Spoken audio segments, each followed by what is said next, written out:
E quanta gente ci sta?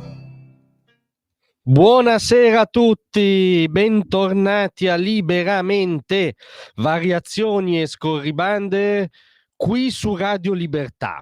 Allora, tanto per cambiare, è ormai un eterno ritorno stucchevole, no, della giornata giornalistica e mediatica. Fanno molto scandalo per l'ennesima volta delle parole di Donald Trump, il quale ha detto che i leader europei in generale sono deboli e non sanno cosa fare. Diciamo che è riferito a molti importanti leader europei, a noi ci sembra addirittura una banale, pleonastica, ovvia constatazione fattuale.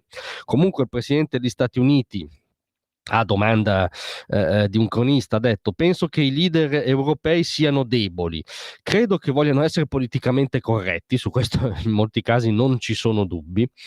Poi ha detto: li conosco davvero bene, ci sono quelli intelligenti e quelli meno intelligenti. È un po' divertito alla Trump, un linguaggio che può essere, modalità che può essere contestabile, sicuramente non aderisce alla liturgia canonica.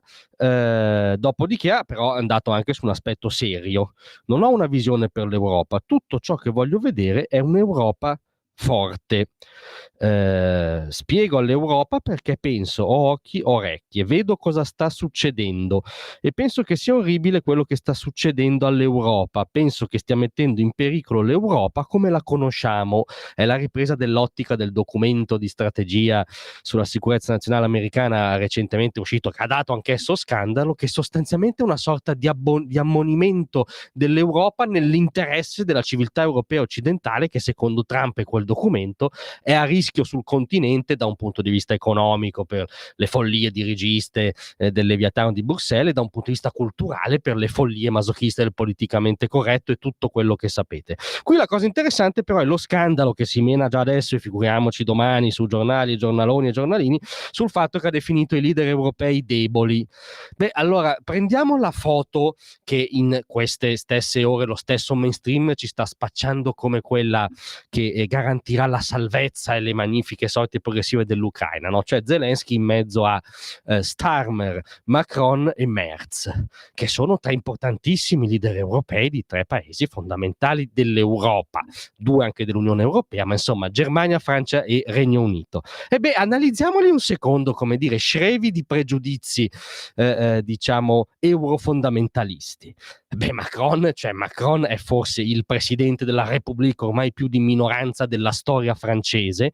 Negli ultimi anni il bilancio della sua presidenza della Repubblica dice che sotto la sua ala sono cambiati 7 governi negli ultimi 3 anni, 3 nell'ultimo anno, 5 premier ha nominato compulsivamente Macron, cercando di rincorrere e non affrontare le ragioni di fondo della crisi economico-sociale profondissima della Francia. Diciamo la stella polare della illuminata politica macroniana è stata più o meno la qualunque, purché non si spalanchi, diciamo, non si spalanchino le porte del potere a Marine Le Pen, e quindi si è dedicato alla costruzione di questi governi in laboratorio, ovviamente rabberciati senza nessuna bussola, mentre in Francia infuriavano sempre di più le proteste nelle strade, lui si dedicava a Napoleone immaginario. Questa è la condizione attuale di Macron. E poi c'è Merz che ha messo insieme, ha replicato lo schema che ha generato la crisi recente, anche qui economico-sociale, della Germania, e l'affermazione di AfD, cioè la grande coalizione con le sinistre, no? Cioè Merz poteva all'indomani delle elezioni tentare un governo, diciamo, di centrodestra e sparigliare dallo schema della crisi.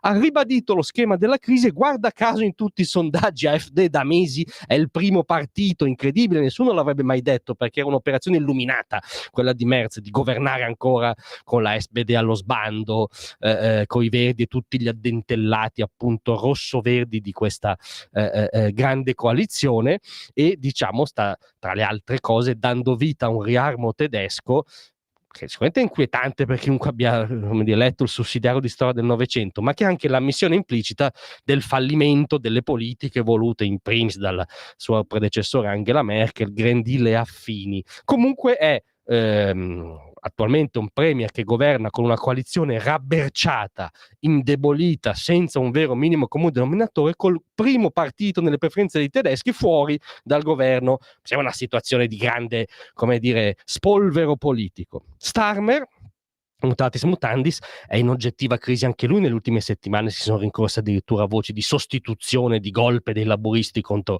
il loro stesso premier. Sicuramente nei sondaggi da mesi il primo partito nel Regno Unito è Farage, non i conservatori, Farage, il partito della Brexit, l'iper-thatcheriano, l'iper-eurocritico, l'iper-identitario Nigel Farage, quindi proprio l'antitesi, no, di Starmer.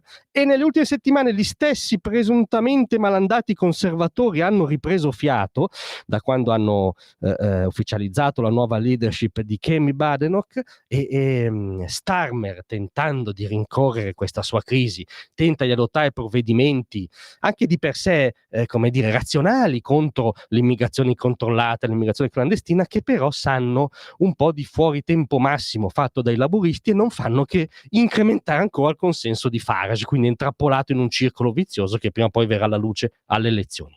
Questi sono i tre leader che dovrebbero tenere in piedi Zelensky in assenza dell'America. Ebbene, Donald Trump, definendoli, perché è evidente che di loro parlava, no? Definendoli tre leader deboli, ha fatto della mera cronaca politica. Quei leader europei oggi sono deboli. Per favore, nessuno pensi di approcciarsi con l'orso russo poggiandosi su queste tre leadership iperfragili. Grazie a tutti, a domattina.